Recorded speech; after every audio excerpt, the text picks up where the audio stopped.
Они подрались, получается, а потом она ее застрелила. 3. Того мужика не было, на самом деле. Убивал. Рано рассказала. Чё ты плачешь? Да, я Подожди. думаю, а убийца пришел, например, и взял этот же нож. 10. Ну, легкая смерть. Я надеюсь, что нет. Мы посмотрим настоящие фотографии и сделаем. Я готова назвать настоящее преступление.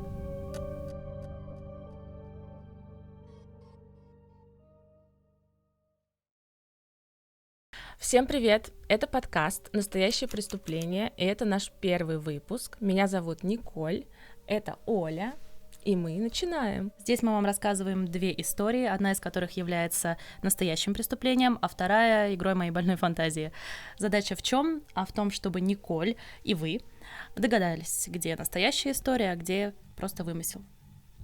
Какие у тебя ожидания от сегодняшней передачи? Я очень взволнована, потому что я не эксперт в true crime и не знаю ни одной истории, поэтому меня очень легко обмануть, какая вымышленная, какая настоящая. Я правда не знаю, но мне очень интересно.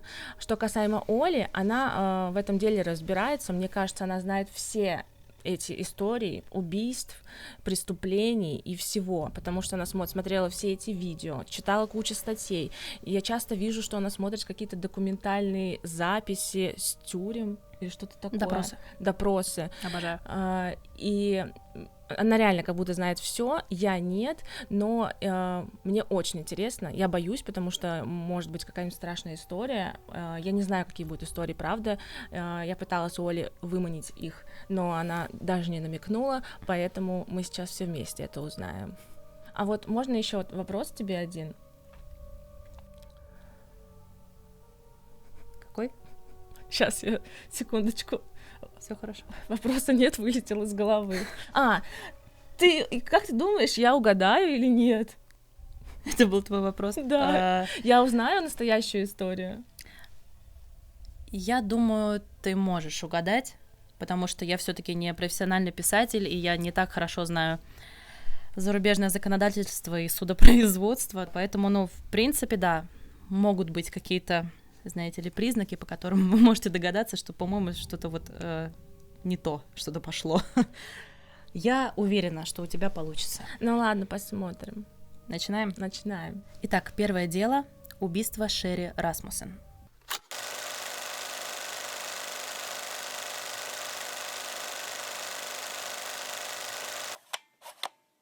24 февраля 1986 года 27-летняя Шерри Расмуссен найдена мертвой в собственном доме. Ее жестоко избили, а затем застрелили. Она была старшей медсестрой отделения коронарной терапии и наблюдения Калифорнийского университета. Также на добровольной основе она преподавала студентам. Друзья и коллеги отзывались о ней очень хорошо, как о неконфликтном, жизнерадостном человеке. И непонятно, кому вообще могло понадобиться убивать ее. Недоброжелателю у нее просто не могло быть. А полицейское управление Лос-Анджелеса первоначально посчитало это дело неудачной кражей со взломом. Хотя единственным предметом, который украли, было ее свидетельство о браке, она недавно вышла замуж. Было множество несостыковок в версии о взломе и ограблении. Например, они обнаружили ДНК на теле убитой, и оно принадлежало женщине. Кража со взломом — это, скорее всего, все-таки мужчина, как бы разбойное нападение и все такое, это не по женской части. Ну почему? Я чего-то о тебе не знаю. Нет, почему это может только мужчина? Допустим, я вот не разбираюсь в этом. Мне кажется, кому надо, тот и сделает. Это не то, что может только мужчина. Их может быть 2, тогда 3. То есть, там нужна физическая сила. Как бы, когда ты врываешься в чей-то дом. Я не специалист. Но женщины разные бывают. Но говорят так. Женщины разные бывают тоже. Тоже, да, надо это отметить. В общем, вторая загвоздка была в том, что BMW Шерри угнали, но оставили где-то в паре кварталов. А это тоже странно, то есть если вы хотели ограбить дом, приезжайте на своей машине, забирайте то, что вам надо, и уезжаете. А тут просто взяли машину, бросили ее зачем-то, даже не украли. Ну и третье, тот факт, что в нее было произведено 3 выстрела через стёганое одеяло. То есть как бы использовали как глушитель. Ну это даже я знаю. Знаешь? Конечно, чтобы тихо было. С тобой можно идти на дело. Соседи придут, скажут: ого-го, что случилось? В общем, это наводило на мысли о том, что убийство было преднамеренным. полицию наводила на мысли, не меня, это не мои догадки. Не случайность в ходе борьбы, то есть и боролись, такие взяли одеяло, и фигак, ну, как бы. Итак, тело Шерри Расмуссен было обнаружено Джоном Рюттоном, за которого она недавно вышла замуж, у них в гостиной на полу. А в доме присутствовали следы борьбы. Разбитая фарфоровая ваза, кровавый отпечаток рядом с кнопкой тревожной сигнализации, то есть она, видимо, тянулась, пыталась вызвать полицию, но не смогла уже. И опрокинутый комод. Также, судя по всему, ее хотели связать. Наверное, следы остались на руках. На ее лице имелись раны и синяк, нанесенные дулом пистолета. А на руке был обнаружен след от укуса. Это вообще самое важное в этом деле, не подсматривай. Я не читаю, я просто задумалась. След от укуса. Да, ее кто-то укусил. А говорят, животное или человечек? Человечек укусил. Так вот, была Странно. ли это на самом деле неудавшаяся кража, где грабители кусаются почему-то, или это ее грамотная инсценировка от профессионалов? В общем, семья Шерри об этом узнала только спустя 26 лет. 26 лет никто не был наказан за это. Ого, это получается сколько? Это в каком Четверть году? века. А это было... Сейчас, подожди, я же начала с этого. Это было в 86-м. Угу. А вот получается... Что тебе это дает? Ну вот, а вот когда они узнали, в каком году? Они сразу узнали, в тот же день узнали, что она умерла. Узнали... Я же говорю, через 26 лет. Ну вот сколько? Это в каком году было? Ты задаешь мне тяжелые вопросы. Это посчитать надо просто. Сейчас, подожди, надо посчитать. Я сейчас боюсь. Но, в общем, закончилось дело в 12-м году. В 9-м его начали расследовать, вот так скажу. А там уже сами считайте. Это не моя профессия. Есть вопросы? Буквально недавно. Хотя нет, давно. Ну, это относительно недавно. Почему оно все-таки было раскрыто? Четверть века прошла. Перенесемся в 2009, в общем-то, когда это все началось. Детектив из подразделения по борьбе с кражами в сфере искусства Стефани Лазарус, надо запомнить это имя, получает звонок от коллег из ЛА. Детективы Грег и Дэн, я не буду читать их фамилии, а то я сейчас опозорюсь, это тяжело, сообщают, что у них есть задержанный, который хочет предоставить некоторую информацию о краже в сфере искусства, в общем-то, это ее профиль. Стефани приезжает к ним на место, почему-то в изолятор. Детективы объяснили ей, что речь идет о каком-то новом деле, и ее фамилия там почему-то всплыла. И вообще речь пойдет о ее бывшем бойфренде Джонни Раттоне. Они специально исказили фамилию, потому что его фамилия Руттон. Они хотели проверить, в общем, ее реакцию, что как бы помнит она его вообще или нет. Она сначала делала вид, что даже не помнит, как произносится имя, там Руттон такая сидела, вспоминала, актриса еще та. Она сделала очень долгую паузу, потом, когда психиатры, в общем, криминалисты, кто, я не знаю, этим занимается, разбирали этот допрос, видеодопрос, она сделала очень длинную паузу, такую прям мхатовскую, в 4 раза дольше, чем настоящая пауза происходит у человека, когда он там пытается что-то вспомнить. Короче, ее сразу же раскрыли. В ходе разговора Стефани постепенно открывала все больше и больше информации, а детективы понемногу подводили к теме об убийстве Шерри. Стефани, вероятно, не сразу поняла, что допрашивать будет не она же приехала к какому-то там воришке, а допрашивать будут ее. По ходу разговора поведение у нее становится немножко причудливым, она начинает волноваться, потому что вопросы уже такие подгорающие. Ее мимика становится слишком оживленная, речь экспрессивная, видно крайнее волнение, она пытается от себя отвести всякое подозрение, она ведь тоже детектив, она знает, как это все делается. И она пытается играть невиновного человека, как бы такого. Грег и Дэн знали, что им нужно действовать осторожно, поскольку она хорошо осведомлена о методах, как я уже сказала. И она могла сослаться на адвоката в любой момент, как бы только она заподозрила, что это допрос, все сразу же, и замолчать. Но она этого не сделала. Она решила идти до конца. Типа сама разберусь со своими проблемками, да? Ну да, она только в конце уже такая, я не поняла, я что, на допросе? Типа меня в чем-то подозревают? И такая, я ухожу. А то есть это просто прошло много лет, и какая-то женщина... Она была офицером, потом она стала детективом, она работает в полиции спокойно, у нее уже 2-я семья. Вот. Ее просто резко вызывают. С тех пор, да, с 86-го года, типа. А тогда ее не вызывали, она там не была непричастна, ничего? Не фигурировала вообще. Всё, поняла. Планировалось арестовать ее сразу же после допроса. Сейчас объясню, почему. Я уже сказала, что она как будто бы виновна, но сейчас я объясню. Ее планировалось арестовать, и этим обусловлено место допроса. Ее вызвали в изолятор. Объяснили это тем, что она могла резко впасть в агрессию и воспользоваться оружием, которое у нее есть. Она же как бы полицейский. А чтобы войти в изолятор, нужно сдать все оружие, все свое как бы. В общем, так они себя обезопасили просто. Поняла. Да. Допрос Стефани вышел комичным. Она старалась сохранять хладнокровие, но когда вопросы касались ее отношений с Джоном, которого она фамилию как бы не помнила, ссор с Шерри, которые были, оказывается, слухи об измене Джона своей жене со Стефани или преследовании убитой, Лазарус сразу шла в отрицание и давала ответы по типу, ну, как-то так я помню, может быть, но я не уверена, это было очень давно, такие размытые. Но ее мимика, она говорила об обратном. В психологических разборах ее допроса, которые есть на Ютубе, говорят о сильном волнении, гипервозбуждении, страхе быть раскрытой и усиленном желании показать, что Джон и Шерри вообще не имеют никакого отношения к ее жизни, и как бы она с ними никак не связана. Вот такой интересный детектив, который, даже если бы она была невиновна, я думаю, она бы переиграла, и ее бы все равно заподозрили в убийстве, потому что она была очень экспрессивная, прям вот слишком. Но некоторые не умеют просто, не знаю, вот играть, особенно в такой напряженной ситуации. Понятное дело, что она себя вела, наверное, как сумасшедшая. Вот то так, и отвечала как-то по-нервному. Ты ее так и показала, да? Да, да. Примерно так и было. Но, может быть, она еще волновалась, потому что, ну, как бы ее коллеги вызвали на допрос, спрашивают про бывшего, что там 20 лет назад, еще там и кто-то умер. Может, она переволновалась. Может быть, она переволновалась, но, может быть, она убила, поэтому она волновалась. Может быть. Может быть, это не точно.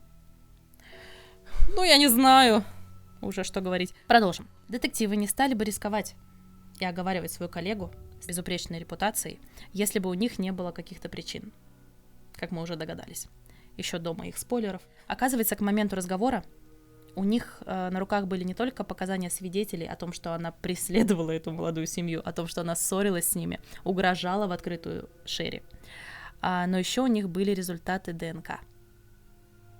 А раньше их не было? Нет, 86-й год. Не Технология придумали? была еще не на том этапе развития. Понимаешь, да? Нет, я не понимаю. Так были люди жили в тех годах, получается, были убийства. Они потом в каком-то, там, не знаю, 2005-м придумали эту технологию, в 2009-м придумали эту технологию. Они начали все старые убийства по ДНК прогонять. Так работает. Да? Да. Ой, Я не помню, в каком году она стала как бы доступна, она стала раньше, просто полиция их игнорировала. Пока время дошло, столько раньше было убийств, пока все эти анализы сделаешь. Да, могут прям такие, я не знаю, с 30-х годов что-то, если осталось, и могут прогнать по базе, да. Ну, как бы технологии развиваются, это так происходит, да. Что-то новое. Смотри, образование. Они обозначили 5 подозреваемых женщин. Они поняли по ДНК, что это женщина, но как бы они не могут ни с кем... Они не могли, короче, найти человека. А вначале ты говорила, что это только мог бы быть мужчина. Да, вначале я говорила. А что сильных женщин не бывает? Бывают, но, во-первых, я говорила, что укус принадлежал женщине изначально. Вот. Потому что, когда доступна стала вот эта вот технология ДНК, они как бы поняли, что это женская ДНК, но подозреваемых нет, сравнить не с кем. Поняла. Вот. Загадка. Да. А про мужчин я говорила, потому что требуется физическая сила. Вот. Ну, это я поняла, да. Это женщина-амбал, либо мужчина. Ну, как бы просто такой стереотип, и либо статистика у полиции. Не знаю, это тоже не мои мысли были. В общем, когда у них появилось 5 подозреваемых, они поняли, что уже на месте преступления была женщина, они начали там потихоньку всех отметать, и осталась одна Лазарус. Она у них все-таки попала в список подозреваемых. Было принято решение взять у нее добровольно выброшенный образец ДНК, это называется. Подобрали стаканчик кофейный, из которого она пила, и как бы это же добровольно выброшенный образец, никаких претензий не будет. И, в общем, этот ДНК ее совпал с ДНК укуса на теле Шерри. Угу. А зачем она его убила? Из-за мужика? А ты хорошо разбираешься в жизни. Сейчас узнаем. Во время допроса Стефани добровольно отказалась дать ДНК, конечно, это уже подозрительно. Потом в возмущение она просто вышла из допросной, типа это все возмутительно, вы меня подозреваете и все такое. А ты это видео смотрела, допрос? Да. Она, когда выходила, вот так сделала волосами? У нее короткие волосы. Она так не могла сделать, но она вот так вот делала. Это просто возмутительно. Это невозможно. Она выходит, и это я так делаю. Там было 2 детектива, и один сидит, второй такой говорит: я сейчас ее верну. Тихо такой, сейчас верну ее. И возвращает обратно уже в наручниках, все такую же возмущенную, но уже все как бы ей предъявили обвинение, все, она в шоке, в наручниках, и выслушивает свои права. Все, она арестована. В чем была история? Ну да, хотелось бы узнать. Почему она решила это сделать? Во время учебы в 86 году... Она была молодая, сколько ей было лет? Молодая и прекрасная. Я не знаю, учеба 20 лет, наверное, ей было. Я не знаю. Ну вот когда ее арестовали, сколько ей было лет? 52. Хочешь, посчитай? Сейчас прям. Я не буду мешать. Ладно, окей, дальше. Ну, в общем, во время учебы они познакомились с Джоном и периодически виделись. Периодически спали, короче, проще говоря. Друзья... Они вместе учились? Нет, они учились в разных вузах, но они просто вот во время студенчества они познакомились и 4 года периодически спали друг с другом. Ну ладно, понятно, такие отношения. Секс-подружки. Это тебе понятно. Друзья говорили, что она относилась намного серьезнее, чем он к этому всему. Она считала, что у них прям были отношения, это ее первая любовь. Когда он принимал душ, она воровала его вещи. Она его фоткала, пока он спал. А он в это время говорил, что их отношения не более чем пошалить и подурачиться. Но, видимо, ей не говорил. При обыске квартиры Лазарус нашли ее дневник, который с 80-х годов хранится, ты прикинь? Человек вот копит свои вещи. А там она неоднократно упоминала своей любви к Рютону и отчаяние, когда узнала, что он помолвлен с Шерри. То есть они вот все это время встречались, и когда он встретил уже свою будущую жену, действительно любовь, они все еще встречались. И она вот это все писала. Она писала, что ей не хочется совсем работать, она узнала, что Джон женится, ее концентрация на -10. Вот. В ту ночь она впервые плакала. Сосед по комнате сказал, никогда не видел ее такой разбитой, и она рыдала. Это ее первая любовь, действительно, и тот факт, что она забыла его фамилию, как она произносится, ну, это странно. Я бы такой вид подозревательный сразу же сделала. Ну, вот эти вот странные женщины, которые такие... Я не знаю, как это сказать. Не знаю, ну отпусти, господи. Отпусти и забудь. Отпусти и забудь. Нет, я понимаю, бывает больно, разбитое сердце, тоже так, ну, как бы, любовь — это страшная штука. Но тут уже, мне кажется, все равно такое сумасшествие, раз он изначально на берегу ей сказал, мы типа так чисто тусуемся. Он ей не сказал. Ну, в кровати, что у них не все несерьезно. Он ей не говорил.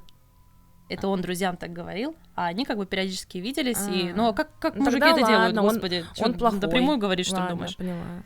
Он плохой. Так делать нельзя. Ну да, он плохой. Я просто не поняла изначально, потому что я подумала, что он ей сказал, что у нас все несерьезно. А если он не сказал, то он плохой. Но она тоже не в себе, девчонка. Где-то таких честных людей видела. Но она, да, немножко не в себе воровать вещи парня, пока он купается, и фоткать его ночью. Вообще это во всех фильмах показывают, что-нибудь какой-нибудь там парень пошел в душ, ну, в американских, по крайней мере, она там его маечку надела, пошла фоточки делать. А потом украла эту футболку, убежала домой, так не показывают, я бы запомнила. Ну ладно, как бы типа не странно, ну окей. А чё она ту прикончила-то? Еще и укусила. Почему укусила, не знаю. Это не раскрывается? Не знаю. Жажда... Ну как, это... Вампирша. Не знаю, не говорится. В общем, она следила за ним там еще после убийства. В 90-х годах там в интернете у нее конфисковали ее компьютер, там были запросы по имени Джона Рютона, она его искала, видимо, она его прям преследовала с 82-го, получается, года. 4 года, вот до 86-го они встречались. После смерти жены Джон и Лазарус воссоединились на время. В 89 году они были вместе в отпуске на Гавайях, и потом, после еще 2 года, они периодически спали. Это он потерял любимую, она, видимо, подвернулась рядом, ну вот сразу же. Она всегда, получается, была рядом. И он такой, чтобы грусть, ну, чтобы не грустить. Да, но там, понимаешь, она его преследовала постоянно. Родители ее подозревали в убийстве изначально, полиция просто от них отмахивалась. Она приходила, устраивала скандалы в больнице, где работала его новая жена. там угрожала, говорила, что мы с ним переспали, и вы с ним не будете вместе, а он реально дурак. Они уже были с женой, все, они повенчаны, как это называется, сделал предложение, в общем, помолвлены, да? Да. Вот, и он решил подарить Лазарус прощальный секс. Типа, тогда она от него отстанет. Ну, типа, тут серьезно? Прощальный секс, он что, по 15? Нет, значит нет, все, до свидания. Ну, короче, ладно, это мои личные уже переживания. В общем, он решил, что продолжать с ней спать после смерти жены вообще офигительная идея. Есть еще некоторые подробности. Тебе интересно, что она делала с ними? Она названивала им домой. Писала письма матери Джона, что не понимает, почему он выбрал другую вообще, и как он может ее не любить. А Шерри рассказывала отцу, что боится Лазарус, потому что она ее преследует. Она прикидывается мужчиной на улице, типа, там, мимо проходящий, наш детектив, она умеет маскироваться. Не понимаю, почему ее тогда еще не поймали. Прикинь, кто-то на стоянке в больнице, где работала Шерри, взломал ее машину, и она не знала, кто это, мы походу знаем, кто это был. Также она приходила в больницу, как я сказала, и устраивала скандал прямо там. От чего на допросе вообще отказывалась, говорила, мы не общались, мы не разговаривали, такого не было, я вообще их не видела. Понятно. Но самое главное, с чего я умерла. Она как-то пришла к ним домой, после свадьбы уже, в горнолыжном обтягивающем костюме, красивом, и попросила Джона натереть ей лыжи воском. Просто, сама не смогла, видимо. Женщина-офицер, детектив не умеет воском лыжи натирать. Очень странный запрос, таких подкатов я еще не видела. Это вообще... Жена сказала, нет, типа, иди отсюда. Она пришла к ним в дом, понимаешь? А муж согласился. И потом ей понёсся еще эти лыжи. Но он просто... Он охренительный муж, никому такого не пожелаю. Тут в этой истории он, куку, и она куку, какие-то они оба не очень. Вот он как будто бы не ожидал, что что-то слабохарактерный случится. такой? Да, и, может, он и погулять любил, как бы. Ну А чего нет? Внимание, это приятно всегда. И жена такая, я сказала нет, он говорит да, и она такая, ну ладно. Ну ладно. Поразительно. Ну, ладно. Так она просто, я хочу узнать, как она ее убила. Вот, я почти дошла до этого, подожди. Как она вообще так долго уходила от ответственности? Она полицейский, да? Она работала в таком отделении. Скрытном? Не то, что скрытном. В общем, она выбрала отдел Голливуда, где был район, известный, во-первых, там, уличной преступностью, во-вторых, неправомерными действиями полиции. Сами полицейские там очень много чего-то делали. И у офицеров существовал такой синий код, так называемый. Это когда ты сохраняешь такое, молчание, если знаешь о каких-то ошибках со стороны своего коллеги, либо о проступках, преступлениях, ты просто молчишь. Mm-hmm. И некоторые улики, которые могли бы навести на Стефани изначально, они пропали. Просто неожиданно. А это были либо коллеги, либо сама Стефани, потому что у нее был доступ некоторое время к этим делам. Она же не была подозреваемой, она просто работала. Mm-hmm. В общем, часть улик пропала. А сведения о ДНК, вообще ключевое доказательство, они не были внесены в компьютер. Их просто случайно нашли, когда обследовали лабораторию, просто в морозильных камерах завалялось. Mm-hmm. А так их даже не внесли в базу. И только благодаря Дженнифер Фрэнсис, криминалист, которая нашла это ДНК, только благодаря ей было дело раскрыто.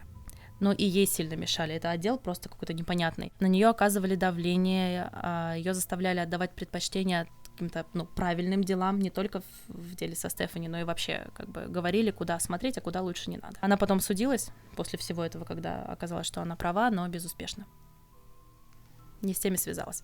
А родители тоже очень много названивали в полицию, рассказывали о том, что Шерри преследовала Стефани, и это вообще-то могла быть она. Им говорили, что они слишком много смотрят телевизор, не брали трубки, там сбрасывали. Они тоже потом судились, но безуспешно. Увы. Чем все кончилось? В 2012 году, через 3 года расследования, хотя, казалось бы, у них все на руках, но нифига. Через 3 года только присяжные признали ее виновной в убийстве. Она отбывает наказание от 27 лет до пожизненного срока. Она в 2015 году пыталась обжаловать приговор. Ничего не вышло. И в 23-м у нее было слушание по УДО. Она там призналась. Наконец-таки она все это время не признавалась. И в 23-м только она решила признаться уже, наверное, сколько можно сидеть. А ей уже сколько лет? 100. Много. Бабуля. 100. Да, очень много Бабуля. лет. Но ей, получается, в 12-м было 52, и спустя 11 лет 63 она все еще там сидит. Комиссия сначала вроде как бы согласилась, но потом в конце 24 года все-таки отменили решение, она до сих пор сидит. Вот. В 28 году может еще раз попробовать. Так они не рассказали, вот как она ее растерзала там? Я думала, будут такие ужасы. Или ты решила пожалеть меня Ну, сначала? во-первых, там огромное дело, просто там столько, я 2 дня просто это читала, все, я потом оставлю ссылки, можете сами почитать, я, не все рассказала, там просто читаешь, как самый лучший детектив, которого я читала. Она предполагаемо пришла домой, туда к ней, у них завязался там разговор, ссора, вероятно, они начали драться, потому что там, были следы борьбы, она, наверное, хотела ее связать и сделать вид, что это было неудавшееся ограбление, как и предполагали изначально. Она, видимо, не хотела ее убивать, да? Возможно, но Может, не она хотела факт. поругаться? Во-первых, она была с оружием, она сделала это она через же одеяло. полицейский. Да. Ну да. И когда она в больнице ей угрожала, она сказала, если Джон не достанется мне, то не достанется никому. И это слышали просто все. Вот. Я нервничаю. Короче, вот, они подрались, получается, а потом она ее застрелила. 3. Я думаю, она собиралась ее убить. Но вряд ли это было так вот случайно. Она такая, ой, одеяло упало, ой, 3 раз. Не было так. Это было все-таки преднамеренно. И она, все признала. Слушай, я сильно не испугалась, потому что, не сильно страшно. Я просто, тут странная женщина. Ты просто ее не видела. Вот, но само убийство на убийство, то есть каких-то подробностей, там, преследований детей не было, поэтому... Не было. Да. Детей в этом выпуске не трогаем, если что. Я тебя щажу. То есть есть вещи, которые даже меня травмируют, пока что я не буду тебе их показывать. Предлагай слушать. Ну что? Я готова ко второй истории. История 2.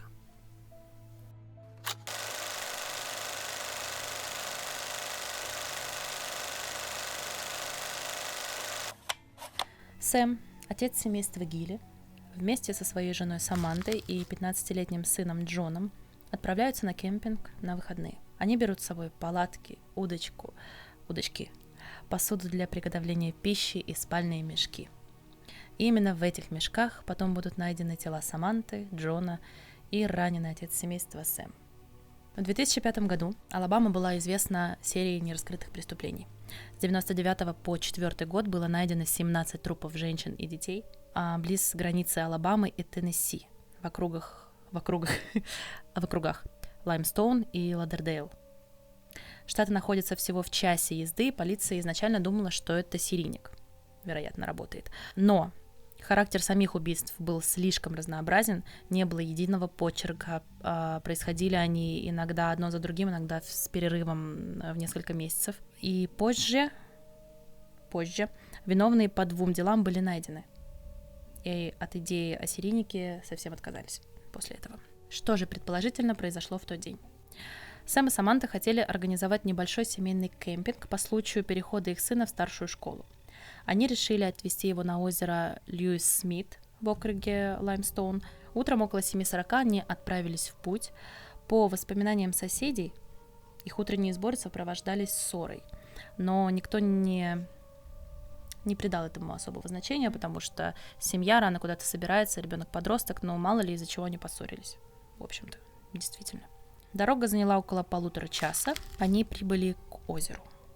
Там они искали свободное местечко, чтобы организовать свой семейный лагерь где-нибудь подальше, в тишине, на солнышке, чтобы никто не мешал им отдыхать. После того, как они обосновались, позавтракали, отец и сын отправились немного порыбачить. Это было их общее хобби. А Саманта осталась в лагере, там далее разбирала вещи. На озере существовало специальное место, отведенное для рыбалки. Там было довольно много народа. По рассказам Сэма, они с сыном устроились рядом с некой пожилой парой. Это оказались очень милые люди. Они приехали туда праздновать свою 35-ю годовщину. Старики немного рассказали о себе, о том, что приезжают сюда почти каждый год. Ну и Сэм, с сыном, естественно, про себя тоже что-то рассказали. Около 5 они вернулись домой. К палаткам. Саманта встретила их загорающей на берегу. Потом они вместе приготовили рыбу, которую они там наловили. За весь день они не встретили ни одного человека, проходящего там мимо где-то, то есть выбрали очень хорошее место, они были рады, что одни. Уставшие после насыщенного дня, дороги, они отправились спать. Палатка сына была напротив палатки родителей, то есть в двух разных они находились, по краям лагеря. По словам Сэма, он просыпался еще около часа ночи, но все было спокойно, где-то вдалеке какие-то голоса слышались, ну как бы отдыхающие компании, видимо. Под утро, около 4 часов, сквозь сон, он услышал странный звук, как будто сдавленный глухой крик, а потом как жена выбирается из мешка своего. Сэм решил, что крик — это просто отголоски ото сна, то есть он только проснулся, и, может быть, что-то ему показалось. Он спокойно обернулся к жене и увидел человека. Около него спал? Я пока не знаю пока. Ну, человек там стоял. Ну, быстрее, я не могу. Мужчина некрупного телосложения, в черной одежде и шапке на глаза, густой бородой. Держал его жену, пока та в конвульсиях истекала кровью. Все, что запомнил Сэм в тот момент, это внешний вид убийцы и взгляд жены. То есть он спал, и потом это услышал, то есть не сразу. То есть они уже там сколько-то борются. Ну, он услышал какой-то там крик, видимо, пока он там ее резал, я не знаю, там, ну так, типа, может, полоснуть, я не знаю, как это происходило, этого не было описано. И потом он ее держал, чтобы она там по-тихому. Вот, а он от этого проснулся, как бы, сразу же. Как только Сэм обернулся, убийца это увидел и оглушил его обогревателем палаточным, который стоял рядом. Он потерял сознание. Ясен пень. Когда он пришел в себя, никого уже не было, только мертвая Саманта рядом, а в палатке напротив, за забрызганной кровью тканью, лежало тело его сына. То есть он убил обоих. В 6:30 полиция и медики уже прибыли на место. Сэма вне себя от горя увезли в больницу. При первом осмотре места преступления детективы пришли к выводу, что либо тут работал абсолютный профессионал, потому что все было сработано слишком чисто, может быть, у него там было какое-то полицейское прошлое, никаких следов присутствия в палатке не было обнаружено. А следы, которые вели от палатки к палатке и в лес, они резко обрывались у оживленной дороги, то есть просто вот он исчез. Это первая версия. Либо никакого бородатого мужика не было, на самом деле. Я не подумала об этом. Нет, я так слушаю внимательно, и я визуализирую, и просто, представляю, ты рассказала про этого мужика, я так и представила. Ну, я, конечно, там без жестокости сильно, чтобы спать ночью. И я почему-то, видимо, я так сильно погрузилась, что я даже не думала о другом. Просто вот у меня есть такая история, которую ты рассказываешь. Это раз твоя реакция. Такая прям, блядь. Домохозяйка такая сидит, смотрит, что случилось на ТВ. В общем, это он всех прикончил? Ну, я тебе не буду сразу говорить. Я уже в первом деле что-то я тебе рано рассказала. Что ты плачешь? Да Подожди. я думаю, вот это... Козёл, да? Да. Ну, подожди. В общем, он стал первым подозреваемым, естественно. Детективам изначально история с бородатым человеком показалась очень несостоятельной. Ближайшие палатки и домики ничего не слышали, не видели, хотя некоторые тусили до самого утра. Местные отдыхающие рассказывали о каком-то бородатом человеке, который живет там где-то близ озера, в хижине, какой-то отшельник. Полицейские подумали, что это он мог бы быть. Но когда они пришли в его дом, в кавычках, они поняли, что там уже давным-давно никто не живет. Никакого там бородатого человека, видимо, нет. И у них не осталось вообще ни единой какой-то зацепки, которая вела бы к другому человеку, кому-то кроме Сэма. А ты же говоришь, что там вообще рядом никого не было. Кого они там опрашивали? Но там вообще оживленное место, и вот рыбачили они там где-то все вместе, плюс они въезжали на территорию. Ну, ты в какой-то моменте говорила, что типа нет, не было ни одного человека. Их лагерь, да, находился в месте, где вот они поодаль это всех были. Но как бы там вдалеке есть еще дома, которые арендуют, там еще какие-то компании в палатках. Ладно. Плюс они были знакомы со стариками, они рыбачили вместе. Мгм. То есть, кого опросить было. После того, как полиция узнала, что утром у них еще произошла какая-то ссора, они вообще все решили, что это точно Сэм. Дело закрыто. Но никто не понимал, зачем. Ни семья, ни родственники не могли вспомнить никаких подозрительных вещей относительно Сэма. Он примерный семьянин, любящий отец, никаких долгов, проблем там с зависимостью, с работой, то есть вообще ничего. Сначала Сэм делал все, что требовала от него полиция. Он сдал ДНК, отпечатки, дал проверить свой телефон и компьютер. Казалось, он пытается побыстрее снять с себя подозрения, чтобы они начали уже настоящего убийцу искать. Потому что они любят так делать. Сначала родственников все проверяют, а как бы, а убийца где-то гуляет. Да. Ты тоже об этом знаешь, да? Ну да, я же смотрела пару детективов. Отлично. Однако, когда он оказался в допросной, он начал вести себя слишком закрыто. Это насторожило детективов. Они выбрали тактику, эту типичную хороший, плохой полицейский. В Алабаме действует смертная казнь, то есть там ее не отменили еще на тот момент, и ему, грозила смертельная инъекция, если как бы он не признает свою вину, не пойдет на сделку. Но он как бы что-то не особо шел. Он холодно, односложно отвечал, все отрицал, временами молчал, либо смотрел в пустоту. Только иногда подшучивал над ними язвительно, типа не нашли бы они и слона в комнате, и они торопятся закрыть дело, чтобы быстрее пиво в пабе попить. Вот. Это очень бесило полицейских, ясен пень. Но они ждали, потому что к тому моменту у них на руках появились доказательства причастности Сэма к убийству.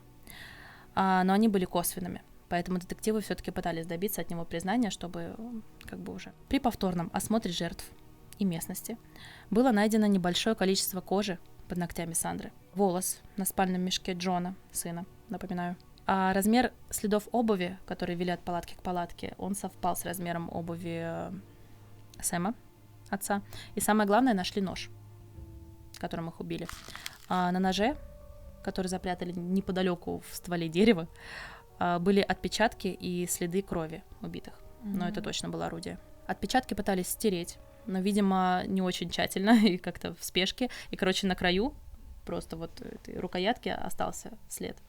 И все перечисленные материалы, которые они обнаружили, они носили ДНК Сэма, и отпечаток тоже принадлежал ему. Ну, это же может быть их нож для кемпинга, например, он там сначала мясо им порезал, а убийца пришел, например, и взял этот же нож. Может. Я об этом не подумала даже, представляешь? Я когда такая Так же, думаю, ну да, это он. Свои отпечатки на своих вещах могут же оставаться. Ну да. Какой-то... Тебя не проведешь, получается так. Но как бы Сэм был арестован все равно. Тебя там не было просто. Окей. Ему предъявили обвинение. Это он маякни? Я ничего тебе не скажу пока что. Полиция вот маякнула, что это он. Признания они так и не получили. Человек закрылся, и его обвинили в убийстве семьи. Суд присяжных. Им предстояло разобраться в этом деле, разгадать главную загадку вообще почему, потому что как бы мотив. Почему? Потому что это был единственный ответ на тот момент. А дальше больше. В процессе расследования Сэма также связали еще с 2 похожими преступлениями в соседнем штате при похожих обстоятельствах. Были в мешках? Ну, похожих. Как бы не обязательно в мешках, но вот 3 отдыхающих девушек, компания, возможно, у них тоже был кемпинг. Молодая семейная пара, которая отдыхала в своем загородном доме. В 3-м и в 4-м году эти дела случились. И по невероятному совпадению случайности он был как раз в командировке в том городе, где это случилось, в соседнем, в непосредственной близости от мест преступления. И орудие убийства, кстати, опровергаем твою версию о том, что это был их как бы нож. Орудие было точь-в-точь такое же, как нашли на озере Льюис Смит. Как будто любимая модель ножа, может, я не знаю. Ну, выбор купить, ну, типа Валберес там, на Амазоне. На Амазоне тогда уже, да, правильно. Просто мои наводящий вопрос. Ты меня проверяешь, да? Ну, я не знаю. Алабама — штат с самым высоким в США уровнем вынесения смертных приговоров на душу населения. И вот тут, уже, как я говорила, Сэму грозила смертельная инъекция в случае виновности. Вообще абсолютно точно грозила смерть. Выбрали 12 присяжных, 5 женщин, 7 мужчин. Изучив материалы дела, выслушав все показания, они предварительно пришли к выводу, что он виновен. Все. Но им еще нужно было расследовать вот эти вот 2 связи с другими преступлениями, поэтому расследование продолжалось как бы. Пока присяжные знакомились с теми материалами, которые у них уже есть по этим делам, детективы копали дальше. Отдел был, в общем-то, очень рад закрыть 3 дела разом, особенно такие старые, там никого не было, и тут казнить убийцу и почивать как бы на лаврах своих, спокойно пить пиво в пабе, ну и все такое. Однако отсутствие мотивов и свидетелей, и прекрасная репутация Сэма как достойного члена общества, они не давали покоя одному из детективов. Их было двое ответственных. Рональд Гастинсон, я буду просто звать его Рональд, если вы не против, мне будет Рон. легче. Рон. Пересматривая в 100-й раз архивы по делу 3 убитых девушек, он обратил внимание на личный дневник одной из них. Эта девушка проходила терапию, несколько лет она боролась с агорафобией и манией преследования. Там она записывала свои тревожные мысли и страхи. Периодически, вот что возникало периодически, когда она выходила уже на улицу после терапии, она вот это все записывала.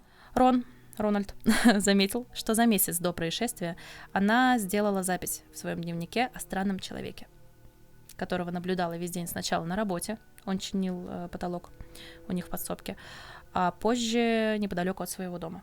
Девушка описала этого человека как невысокого, подозрительного мужчину средних лет, с серыми глазами и со слишком густой бородой, как у отшельников, но при этом аккуратно и хорошо одетого. А представился он как Том. Во время первого расследования на эту запись не обратили внимания, потому что у девушки расстройство, как бы мания преследования и все такое. А запись больше не повторялась, то есть она его больше не видела. И похожих по описанию мужчин в городе никто не знал. И странных бородатых мужиков не стали искать по соседним штатам. Просто забили на эту запись. Это может быть наклеенная борода. В точку, зай. Именно так они и делают. Когда идут на дело, наклеивают огромную вот такую бороду, чтобы не было ничего понятно. И все. Эти маски — это уже прошлый век. Борода. Однако... Нет, ну да. Они, бывают, парики меняют, бороды наклеивают. Но тебя-то не проведешь. Ты это знаешь. Ну ладно, да. Значит, да. Детектив Николь прибыла. Об этом я тоже, кстати, не подумала. У тебя интересные эти, как бы, идеи появляются. Может, ты тоже начнешь писать истории. Я там вообще никак не докопаюсь, мне кажется. Ну, в общем, теперь, учитывая показания Сэма и записи из дневников этой девушки, он как бы стоит обратить внимание, потому что они совпали, а люди не знали друг друга, живут в соседних округах. Как бы это странное совпадение. Игнорировать его он просто не смог. Впереди было очередное слушание, и детектив Рональд, мы договорились, да? Вопреки сомнениям своего напарника, он решил все-таки сообщить об этом в суде. Как бы это просто догадка, но она может полностью изменить ход дела. Он знал, что это затруднит расследование, что это замедлит, всех задержит. Присяжные, они ведь в отрыве от работы, от семьи, вот, расследуют все эти дела, и как бы все будут недовольны, но что ж теперь? В перерыве в холле детективы нервно обсуждали там произошедшее, потому что напарник был против, ему не показалось это чем-то серьезным, и они заметили явное недовольство среди присяжных, которым совсем не хотелось больше уделять времени, но, как я сказала, они хотели домой уже побыстрее это все закрыть, как будто бы все понятно. Угу. Пока напарник Роберту объяснял, почему не надо было этого делать, он наблюдал за присяжными. Он уже сам засомневался, что правильно поступил, потому что, и что теперь делать с этой информацией, как бы? Это странно, просто какая-то догадка, может, совпадение, мало ли у кого там борода бывает. В общем, он засомневался, и он наблюдал за поведением присяжных, ему было уже немного стыдно. Особенно ему бросился в глаза один мужчина, который, в отличие от остальных, ничего не выяснял, с соседями не жаловался, не возмущался, а просто сидел, уставился в свою руку, нервно покачивался и как будто о чем-то раздумывал. То есть он просто такой, ёпрст. Роберту показалось, вот ты меня сбила этим, ты говоришь Рон, Роберт его зовут, Роб. Рональд Гастинсон. Я буду просто звать его Рональд, если вы не против. Мне будет Рон. Легче. Рон. Роберту как бы стало жалко его, мужчина 50 лет, возможно, его там дома ждет семья, внуки, а он как бы теперь здесь вынужден на неопределенный срок остаться из-за какой-то одной бородатой догадки. Угу. Вот, ему стало стыдно, он пошел поговорить с этим мужчиной. У этого мужчины была борода? Не знаю пока, подожди. Ты всех подозреваешь теперь? Да. А стариков не подозреваешь, с которыми они на озере разговаривали? Я об этом не подумала. Со всех сторон может быть вспышка. Ну, в общем, Гастинсон, Роберт который, решил подойти и поговорить. Мужчина не сразу его заметил. Только когда Роберт уже второй раз с ним поздоровался, он одернулся и такой, типа, здравствуйте. Широко улыбался, такой, весь сразу же приветливый стал. Детектив начал расспрашивать его там немного о жизни, откуда он, чем занимается. Оказалось, что мужчина переехал из Лаймстоуна, из соседнего штата, напоминаю, только 3 года назад.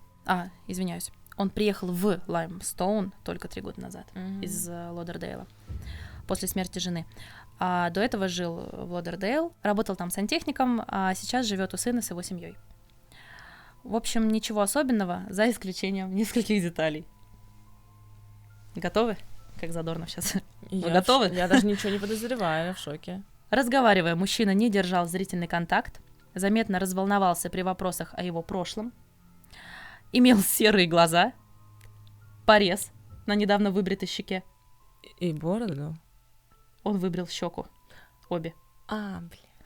И звали его Том. Он не настолько дурак, чтобы прийти с бородой, но настолько дурак, чтобы представляться, чтобы прийти и представляться своим жертвам своим настоящим именем. Ну, подожди, пока что еще ничего не доказано, просто это было очень много совпадений за короткий промежуток времени. Он рассказал об этом напарнику, он сам себе не верил, он был в шоке, насколько это вообще вероятно, и что он поимел наглость прийти сюда и судить другого человека за свои убийства. Но если это не так, то почему он вел себя так странно? И почему его вообще Том зовут? Это просто, такое совпадение. Том имя распространенное. Серые глаза, тоже. Порез. Как будто бы, да, это все может быть просто вот такое стечение несчастливых обстоятельств. Человек не с той ноги встал при рождении, и просто так ему повезло. Но мы сейчас узнаем дальше, что было. Подозрительного поведения было мало, чтобы предъявить ему убийство 7 человек. Тогда они решили мыслить творчески, подойти к ситуации. Они взяли его фото, и они собрали из его фото, в общем, коллаж на нем, собрали образ из показаний Сэма. Они приделали ему бороду, шапочку, одели его во все черное. Показали Сэму. Он был в ужасе, он кричал, что это тот самый человек. И он действительно был очень похож на фоторобот, который они изначально составили. Перед детективами была дилемма. У них был новый подозреваемый, который, скорее всего, и был убийцей, и Сэм не виновен, его надо спасать. А с другой стороны, репутация полиции округа, они чуть не позволили казнить человека невиновного, да, и теперь придется за это извиниться и об этом сказать. А хотели навесить на него 3 дела. А он семью недавно потерял. То есть это вообще там такой комок. Тяжело. Пользуясь данными анкеты, заполняемой всеми присяжными на этапе отбора еще, детективы связались с сыном нового подозреваемого. Тот сообщил, что даже не был в курсе, где сейчас отец. Он очень часто бывает в разъездах по характеру работы, он подрабатывает строительством то там, то здесь. И еще сказал, что никакой семьи у него нет, они живут вдвоем. То есть человек соврал. И про свою работу, и про семью. Теперь у детективов не только появился повод подозревать Тома еще сильнее, но еще и вызвать его на разговор по поводу недостоверных данных. Разговор, плавно перешедший в допрос, не продлился и получаса. Том Нилс, его так звали, очень плохо скрывал свое волнение, путался в числах, в причинах своей лжи. Сначала он сказал, что виноваты были медики, потом виноват алкоголь, а потом он сказал, что просто хотел приукрасить свою анкету, чтобы точно получить возможность побывать присяжным хотя бы раз в жизни. Мальчик 50 лет, да, такой? Я что-то просто... Я так хотел. В общем, спустя всего год Томас Нилс предстал перед судом. Та-бам. Теперь он не только побывал присяжным, но и подсудимым. Шуточка судьбы такая. Ему предъявили обвинение в убийстве 10 человек в период с 1 года по 5. 2001 по 2005. Он был так напуган перспективой быть казненным, что согласился пойти на сделку и признал вину. Он признал вину за убийство... Да, за сына и мать, за 3 девушек, за пару в загородном доме. И еще рассказал, что там, с чем его связали. Он не стал отнекиваться. Вот еще, получается, сколько? 1, 2, 5, 6, 7. И еще 3 человек каких-то привязали к нему, и он тоже сознался. Он написал, что и как делал с жертвами, раскрыл подробности, которых не было известно общественности. То есть вопросов с тем, что он соврал, не было. Рассказал, как придумал свой план насчет Сэма, как оставил отпечаток его пальца. Кстати, это был не кухонный нож, да, он это все продумал.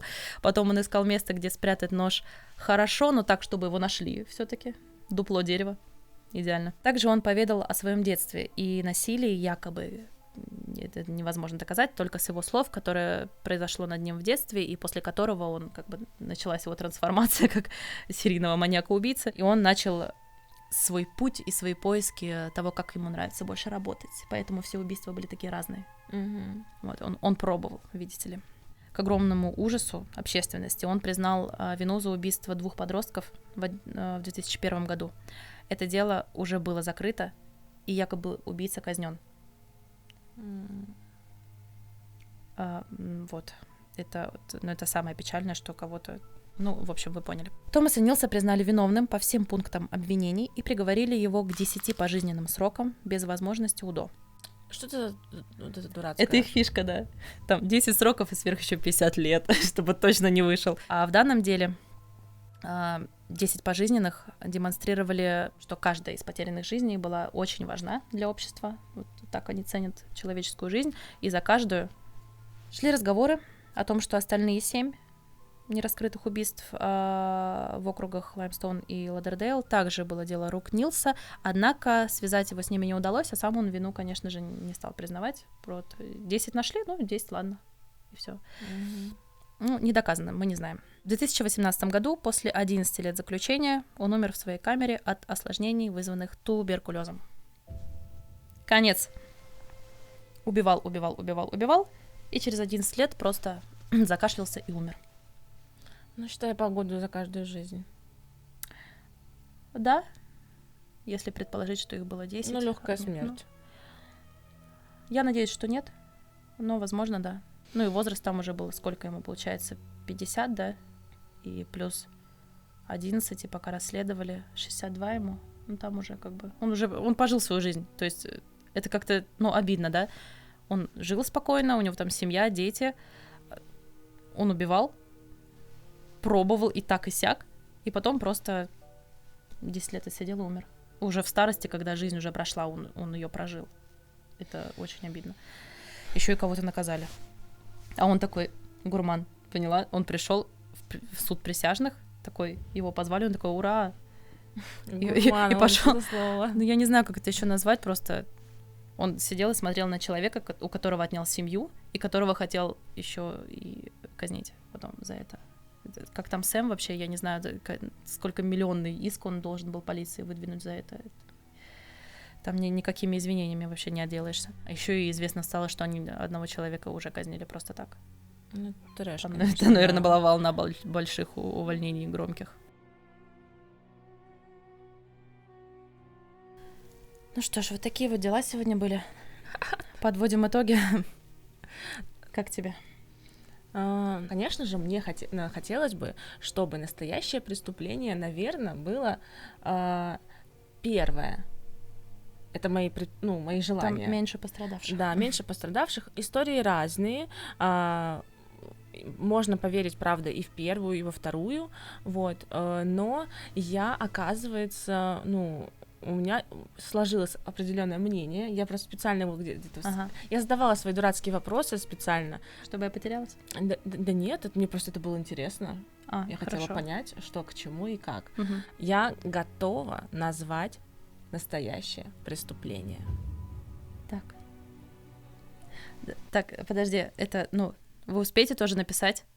В общем, секунда, напишите тоже вот, что вы считаете, первую или вторую историю. Можете прям вообще просто циферку поставить, мне просто интересно, потому что, я впервые писала какой-то такой рассказ, можно назвать, и тем более на такую тему, как бы, это еще и не российская, и мне, очень много данных пришлось собирать, и мне интересно, насколько хорошо получилось. Вот, если кто-то поверит в мою историю, я буду, очень, очень приятно удивлена. В общем, напишите, пожалуйста, в комментариях, что вы считаете настоящей историей.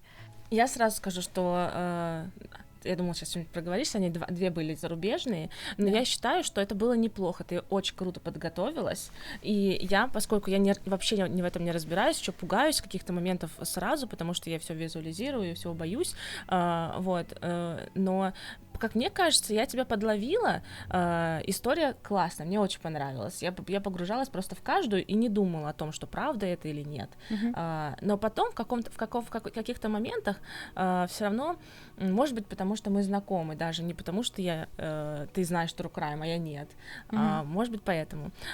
Я думаю, что настоящее преступление История 2. А где же ты меня там подловила в первом? Я могу сказать. Давай.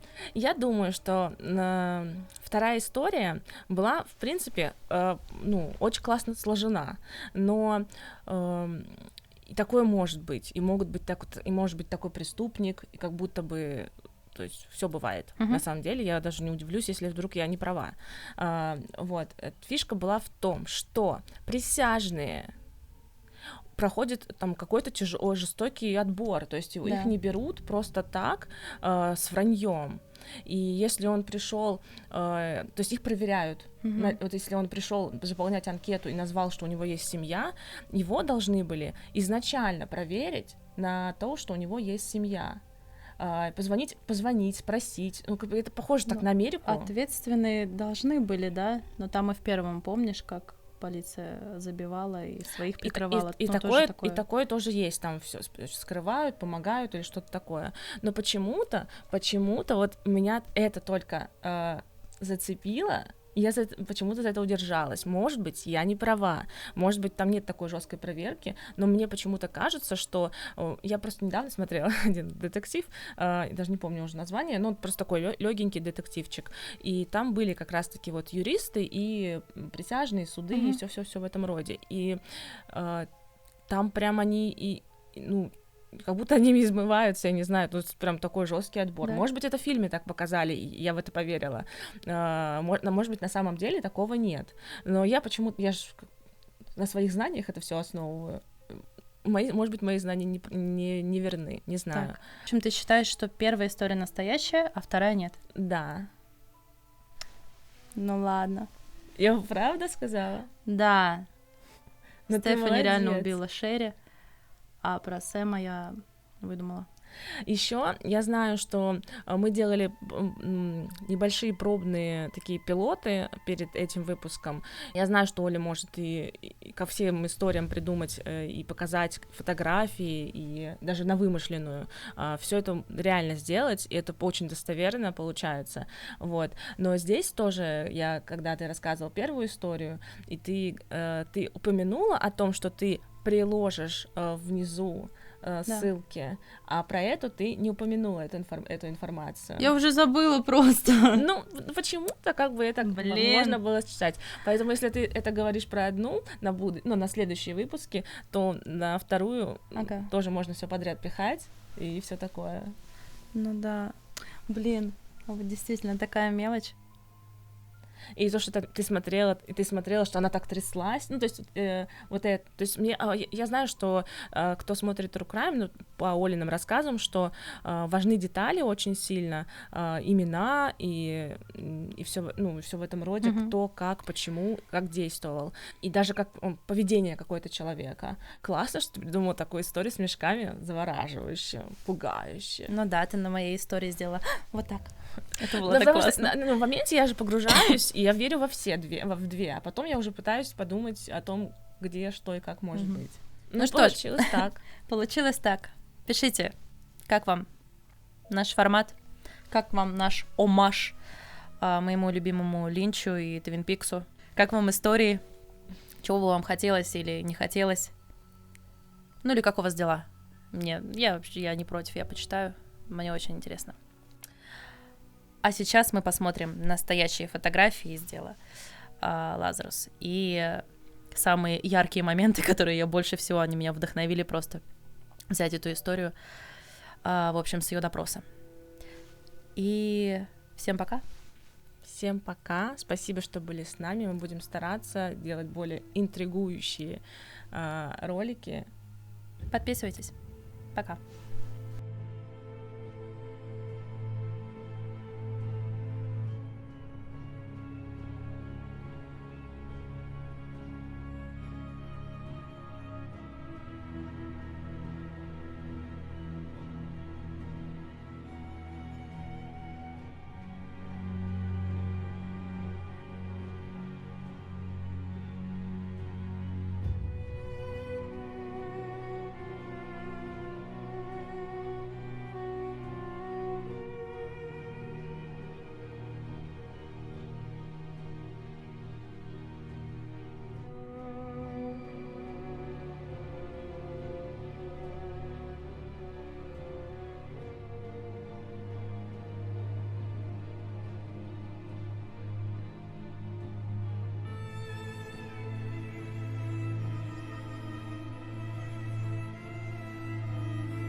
April of 92, because I stopped teaching DARE.